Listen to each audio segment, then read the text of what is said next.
Hello. In order to lure the maximum amount of people to this channel, I've chosen the state with the tiniest population for my next survey. Which may seem contradictory, but that's only because I speak in complete sarcasm. Therefore, let us begin. Vermont. You know, there's an old stone house, like here, in everywhere. It's like, guys, gotta be more creative than that. Now, scanning through the pictures here, the little blueprints, I can tell we're in for an interesting occasion as we start with one of the weirdest states, by my estimation. For such a largely rural area, they consistently seem to side with the decidedly non-rural favoring side of American politics. But without veering too much into controversial territory, I am glad that these particular politics of this region are not contagious with the rest of the nation, personally. Regardless, let us begin here.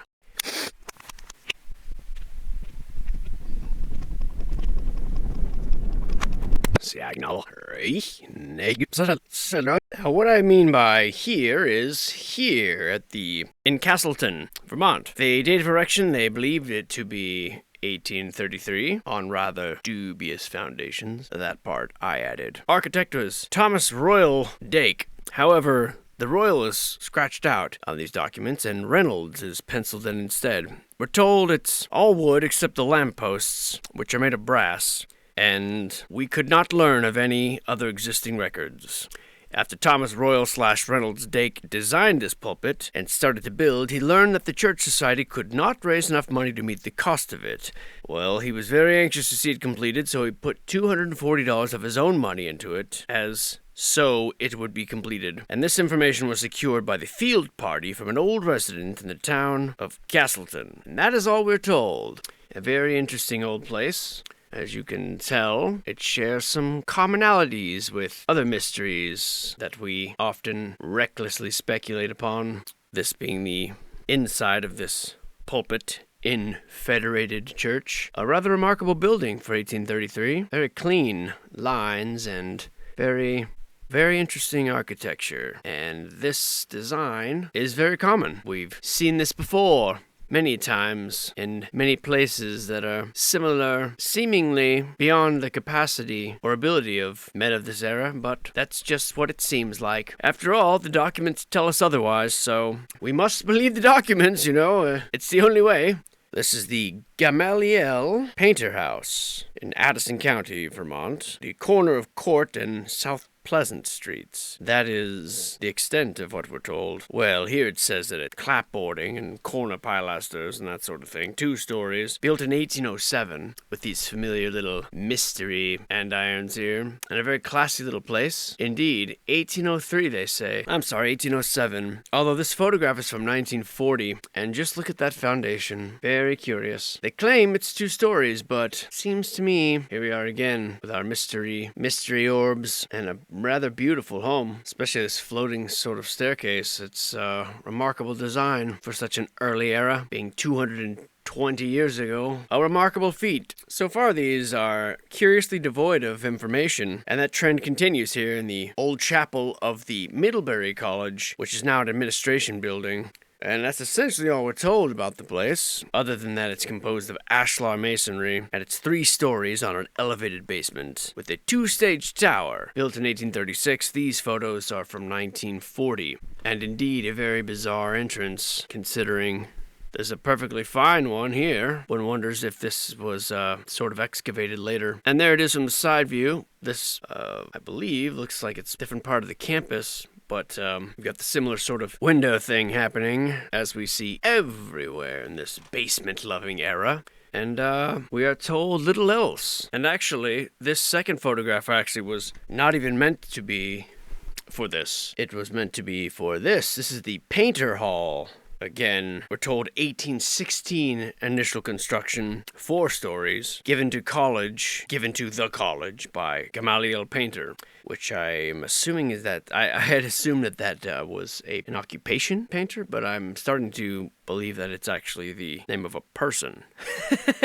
And how limited The information, huh? One wonders if these buildings are still around today, and I suppose that as we dive further into Vermont down the line, we'll figure that out. This one, we're given no number, so let me do a little bit of diving here. This is the Baptist Church on the north side of Route 73 in Orwell, and we're told virtually nothing about the place, which seems to be a theme. Perhaps I should begin acclimating to that idea. Usual things going on here, which belie something different. But yes, this is, we're told, this is a one-story on an elevated basement. And the tower was removed. Built in the 19th century, we're told. That's it. That's all you get. This appears to be one of the earlier surveys ever taken, given by the type of narrative that were given, or the non-existent narrative that were given. And it seems like they're just doing the cursory documentation, and that's about it. This is the Congregational Church, we're told, and the striking difference between the surveys taken here in New England versus the surveys on the West Coast is very, very notable. Again, this photograph is from 1940. It's a one-story on high basement, built in 1843. Similar basements everywhere, basements galore, and very interesting choice of architecture for such an early era. Again, I confess it's quite beautiful, but also quite unnecessary. Such an early time in this nation's history, it would seem to me. Anyways, moving on to the Wilcox Cutts Mansion. There's a hyphen in between there, the Wilcox Cutts. We are told it's a two-story with giant pedimented Ionic pentastyle pro-style portico with partial side returns, flanking one-story wings with Ionic colonnades and parapets. Built in 1843 by James Lamb. And you can see here the urns, the Ionic columns, the very classic look to the building, which seems entirely unnecessary for the era. But that's just according to Moore Bryan. Very interesting, the lack of information that we're given. This is the General Samuel Strong House. The building is unoccupied during the winter, we're told here, but is occupied during the summer. It's in excellent condition. It's a two-story building, though I would challenge that by the clearly visible windows, unless that's just been reduced to a crawl space. But it's believed to have been erected in 1796. Very old. And it says we were unable to collect any history on this building, only that it is believed that Strong built the house himself, but this is uncertain. He lived here while his name was General, and at one time it is said he used the house as a tavern. Well, I'd say that there's many a house that has been often used as a tavern, mine own included at times, one could say. And what is this? Seriously, what is this? Is it a furnace? Looks like it must be a furnace. Look at the detail on that beauty. Golly, wish I could get a better view of her, you know? I mean, not trying to be, hound dog or anything like that, but from what I can tell, she's a good-looking furnace there. We'll move on. 250-year-old house, huh? Very limited information. I guess I shouldn't be surprised in this very rural area. Now, it appears that a lot of the properties on this survey have been deleted from the record, judging by the gaps in between the numbers. Here's one I can find virtually nothing about, but I believe it's the Josiah, pronunciation unknown, house on Main and Mill Streets. We're back in Castleton. It's like we never left. We're told this house is unoccupied. We're told it's been much abused and sadly neglected. A description that fits far too many people and things in this world for me to be ever comfortable. Front porch not original. Color of house has always been white. Stories 2. The existing records, we cannot learn of any. We're told after Mr. Harris completed the erection of this house, he occupied it himself. The front door is not original, but it is believed that it is now hung in one of the doorways in the rear of the house, but this could not be verified by anyone, so it is nothing certain. The old blinds have mold around it. The stairway has been moved out. The ornaments are all in place. The building was used for a number of different things, as a dwelling, then into undertaking rooms, then into a hardware store, and at last it was made into 4 apartments as it is present. This information was kindly given by the owner. Built in 1800. Unoccupied, abused, neglected. That's a sad state of affairs for such a 225-year-old house. Rather remarkable, actually. and quite the looker, really. Man, imagine being so unkind to such a beautiful home. What monsters! What Vermonsters! Strike that from the record, Jimmy. I will see myself out after that cornball. This is the Meacham Ainsworth house, in excellent condition. The large east porch is not original. Fireplace is not original. The kitchen is not original. The stairs are not original. The rear part of the building is not original. Foundation is block slate, and it's been owned by several different people. The architect is Thomas Reynolds / Royal Dake, built in 1810. Wowie. That porch is not original, huh? Well, what a looker. That porch is gorgeous. Golly, what a stunner. And look at this little guy.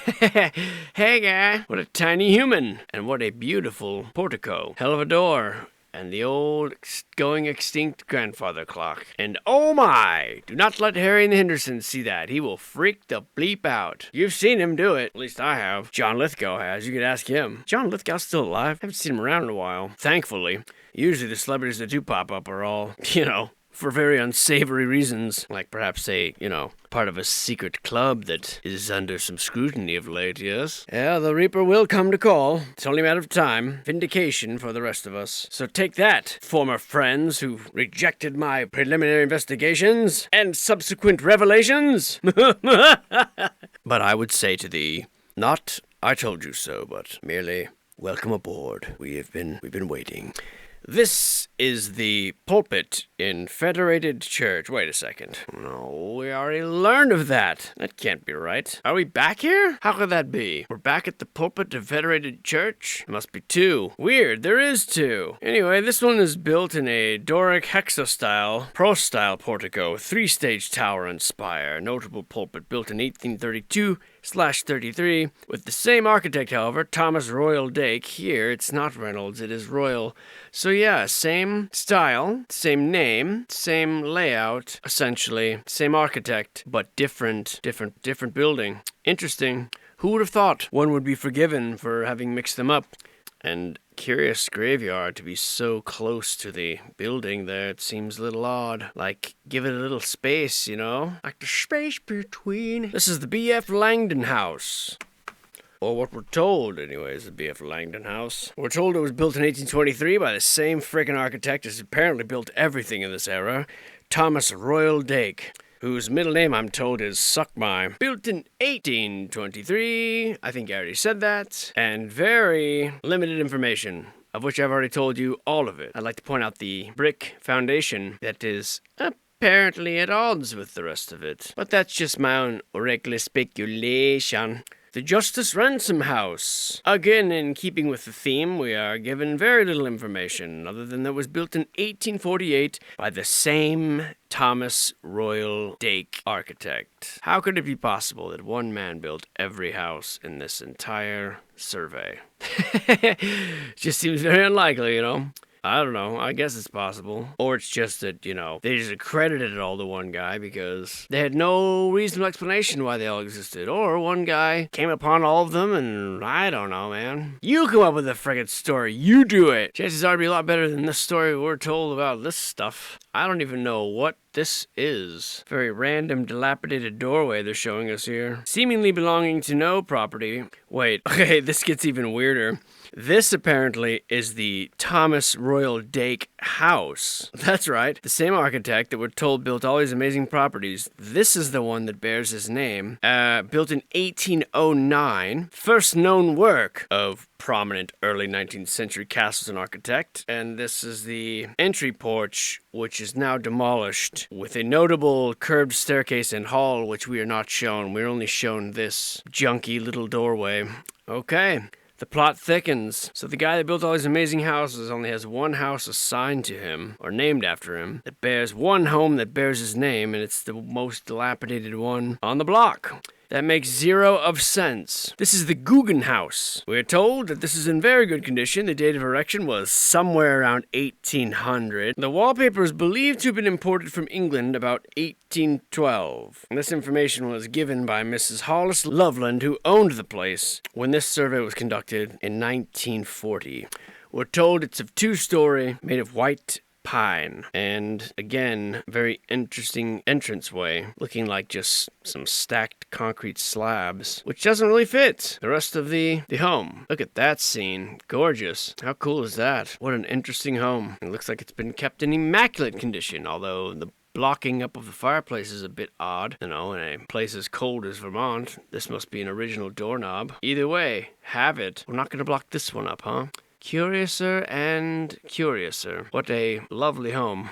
The lack of information is kind of startling, unless you consider that this is perhaps one of the first surveys that they ever took. This is the Hezekiah Reed house, despite the fact that it says florist and American Fidelity Company. We're going to ignore those things. We're going to go by what this says, which isn't much, admittedly. It says built 1826, and it's a brick 2-story building. Although, again, I don't know if that's a crawl space or not, but it would appear to be perhaps more than 2-story. And, I see. Here we go. And we're just gonna slip this one in here, you know. Hope nobody notices how out of place it is. This is the Vermont State House, of course. And you'll be shocked to know that there is virtually zero information about it, at least in this survey. Now we're told it's 2 stories with a circular dome, built in 1838, and it was destroyed by fire, except for the exterior walls, in 1857, rebuilt in 1859 by Ammi B. Young, and then later J.R. Richards was the 1859 architect that helped restore the building. We are told nothing about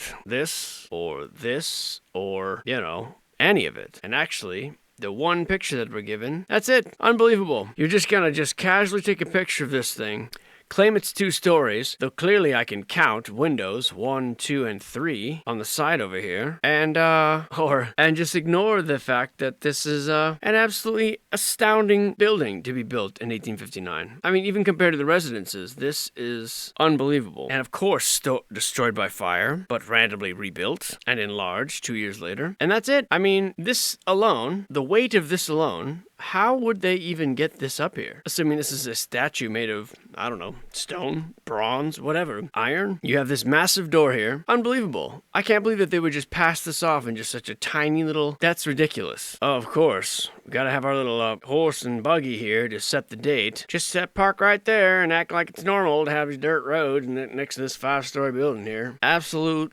malarkey to think that all this existed in such a rural, forested area, so sparsely populated, and just have no explanation of any of it. I can't say I'm surprised, but, you know, it's always shocking to me how very little they tell us by way of explanation for some of these seemingly amazing feats. You would think that they would just be, the pages would be full to the brim of interesting detail about that building, and how proud they were. Instead, they sort of slip it in like a footnote. Oh yeah, by the way, here's the State House. Anyway, moving on. Let's focus on this shack out here in Wyoming and write 15 pages about it. It's actually slightly insulting. Now, I suppose it's possible we revisit this at a later date, but I don't think so. Because look, there it is in the background there. And now we've fast forwarded in time. So here you have it with horse and buggy era. And then now this view, we've advanced about 100 years. And there she is, looking quite the same. Ridiculous. Well, this is the Pavilion Hotel that we've seen in both of these photographs. And it's actually the first one that we're given more than a 1-page write-up. And we're told that it was erected on the foundations of the original hotel in 1808, which actually may be the first bit of actual truth that we've received in this survey. Erected partly on the foundation of the original. And we're told it's a fine example of American hotel architecture of the post-Civil War period, with a particularly handsome 2-story veranda, visited by several presidents of the United States, and is an especially harmonious element in the State House Green complex, relating extremely well in mass, scale, and placement. Originally part of Colonel Jacob Davis's land, incomplete chain of title, which we find so many times throughout these properties. We're told Teddy Roosevelt, Taft, Coolidge, and Hoover were all guests. It was often referred to as the third house because of its close association with the Vermont legislature. And we're told that the brick-bearing walls exist, along with 7 brick chimneys, brick arches, etc., etc. Other than that, we're not told who constructed it, nor where it came from, nor anything else about it. But I would say that a 6-story building built in 1808 is absolutely astounding that it would still be standing to this day. I mean, look at the brick all the way up here. That's got to be very heavy. And the fact that it's still in such, well, apparently good condition, at least as far as the 70s, or at least the 50s. I mean, look at these cars. That's fantastic look to that car, by the way. It's quite striking. And look at, there you have a basement stairways leading down, which again is very odd. Like, why would you have this sunk into the ground? Such an early era, and just makes no sense. Really doesn't. Makes no sense. What a remarkable building. And no architect listed, nothing like that. Just its existence, I guess. It's supposed to make sense. I don't know. This is simply a side view of it. What would a survey be without a bridge? This is an Elm Street Bridge, I believe, in the town of Woodstock. An iron highway bridge built by the National Bridge and Iron Company of Boston. We're told from 1797 until 1870 there were at least 7 structures across this site, an average of 1 bridge every 10 years, which actually may have led to the Royalton and Woodstock Turnpike Company's demise, the fact they were forced to rebuild it so many times.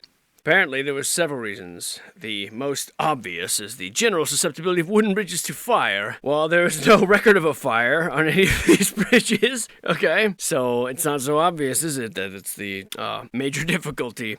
But at least 3 were carried away by high water. The 1818 one was rotted, and in an attempt to force the company into action, 2 local men tried to pry it into the river. It survived until 1827, when it was finally replaced by a covered bridge. While this alleviated some of the problems, it did not alleviate the problem of flood. Covered wooden bridges floated as well as uncovered ones, and the river carried this one away as well in 1857 and 1869. And finally, an iron bridge here was created, the first iron bridge, and apparently it survived still to this day. That's what we're told. Although the interesting part about this is, I see no river here, only a railroad.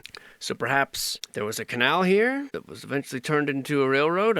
It would appear so. A rather dilapidated look there. Very interesting bit of history for that. And let me guess. We have another federated church here, built by the royal guy. Let's find out, shall we?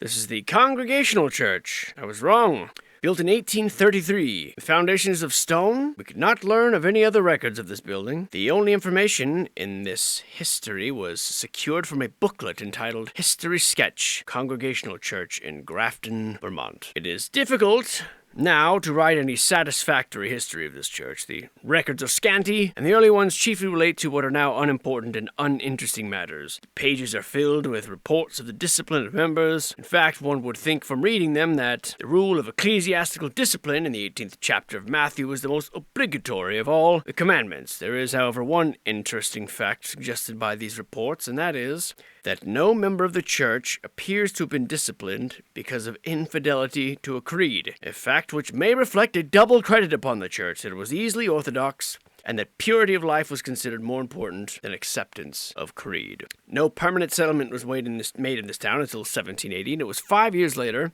when the church was organized, but the people disliked the name Tomlinson, and so they changed it to Grafton. It was overheard that Captain Caleb Hall, son of the first minister, said that the new name was bid off at an auction held on the common for a mug of toddy to each attendant, and then another bid for 2 mugs of toddy was made by a man who was in a condition who made him an irresponsible bidder. When asked what name he would choose, he replied, "I would name her Beelzebub Boris."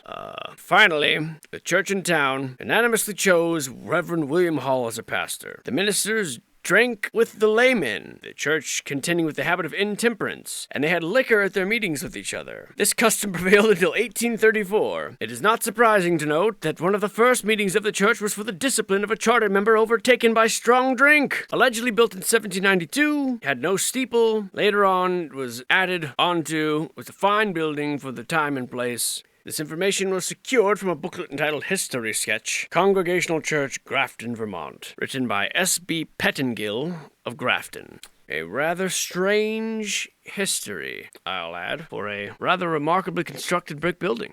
Really, again with these weird door entrances, though. Nonetheless, moving on. Vermont, you're a weird one. This is the Meeting House in Rockingham, completed in 1800. By an unknown architect. General Fuller's the building. The building was unused and badly mutilated by relic hunters, restored to its original condition in 1906. Said to be erected in 1787, though they claim it took 13 years to build. A master builder was General Fuller. built for the house of worship. Restored, as I said. This building, so interesting and quaint, is an object lesson of the architecture and methods of building in the old colonial days. It has the severest Puritan outline, built near the center of the town on a silent and lofty hill, watching over the affairs of men. The only church building in Vermont dating back to colonial days that retains the original characteristic in its exterior and interior. And this came from a small tablet and from a book titled The History of the Town of Rockingham, published in the year 1907. Making us dig deep for these histories, yes? But deep we shall dig and dive. 1787, huh? Very curious where the glass came from in such an early era. Very curious indeed. Doesn't really fit with what we're told about these times, now does it? No, it does not. Look at this rather boorish fellow here on the wall. What a curious survey. And here we have our old friends. Now, what is this rustic place with these strange portraits on the wall and this rather interesting bit of furniture? What is that, a stove? Curious. Curiouser and curiouser. The lucky horseshoes and a very low vaulted ceiling. But I'll back up here to the outside. And it's the David Pulsifer Inn. And there are records of town meetings that took place here in 1755, although we're told it wasn't built till 1765. So the owners used the building as an antique shop and home, and they are very much interested in the preservation and the story of the property. Although they appear to have not gathered much, because that's all that we're told of the property. And it looks as if it were sort of built in two different eras. I mean, those are some long planks and very old trees. By my reckless guesstimation, this is the Dr. Alfred Page House. A very well-preserved townhouse, we're told. Original wrought iron hardware, brought in from Boston. A notable cast iron stove, which does not date from the time of the building of the house. Stove is ornamented with Gothic motifs, made in Troy, New York, patented in 1851. This is a rather monstrous house. The various owners have all been prominent people. Dr. Alfred Page, the Yale graduate, was one of the early doctors in Bethel. Augustus Pingy Hunton and William Brunswick Curry Stickney were both lawyers. And most of the rather large private libraries of these men survive in the house, as well as these little guys, yes? Heavens to Betsy, what a beautiful furnace. Well, that might be one of the finest furnaces I've ever seen. Ooh, bringing some color to my cheeks, I'll admit. I wasn't prepared for this. Made in 1851, that stove was? God, that seems impossible. Look how beautiful. Unbelievable. What I wouldn't give to have stirred. I just might need to cut this one short while I get my bearings. Whoa. Look at that one. I mean, boy, is she a looker too. This one's actually made in Vermont. Wainwright, eh? Just fantastic. Odd that a man would leave his library behind. Well, on that note, I think I'll just sort of stay here for a while, and we'll pick up this weird survey in Vermont next time, and I'll see you soon.